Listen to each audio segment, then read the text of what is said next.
डरावनी आवाजों का रहस्य। वैसे मैं भूत प्रेतों में विश्वास नहीं करता हूँ, लेकिन उस दिन जो मेरे साथ हुआ उसको देखकर मुझे इस किस्से को आपके समक्ष रखना चाहता हूँ।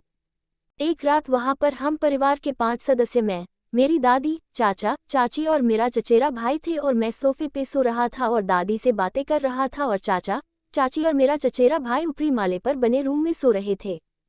रात के 10:30 बजे थे, तभी मैंने अचानक देखा कि किसी ने गैलरी की बिजली बंद कर दी।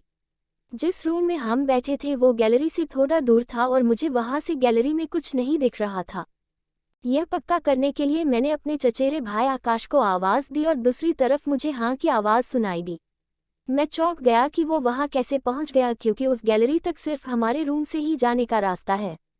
मैंने फिर से तेज आवाज में उसका नाम पुकारा और इस बार भी वही आवाज़ दुगुनी तेज सुनाई दे रही थी। जब मैंने इसे बार बार सुना तो मैंने बिना डरे उस अंधेरी गैलरी में जाने की सोची और यह देखकर हक्का बक्का रह गया कि वहां कोई भी मौजूद नहीं था। अब मुझे थोड़ा डर लगने लगा।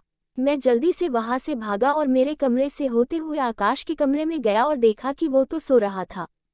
मैंने उसी समय उसे जगाया और गैलरी वाली घटना बताई। आकाश ने कहा कि मैं तो सो रहा था और मैं नीचे तो आया ही नहीं। मैं यह सब सुनकर डर गया कि यह सब कैसे हो गया, क्योंकि कोई चोर भी हमारे कमरे में घुसे बिना उस गैलरी तक नहीं पहुंच सकता। मैंने सोचा ये सब मेरे साथ ही हुआ, लेकिन अगले दिन चाचा ने बताया कि उन्हें भी कभी आवाज़ें सुनाई देती है, लेकिन वो ध्यान नहीं देते हैं। कुछ महीनों बाद उन्होंने भी वो घर बेचकर दूसरा नया घर ले लिया।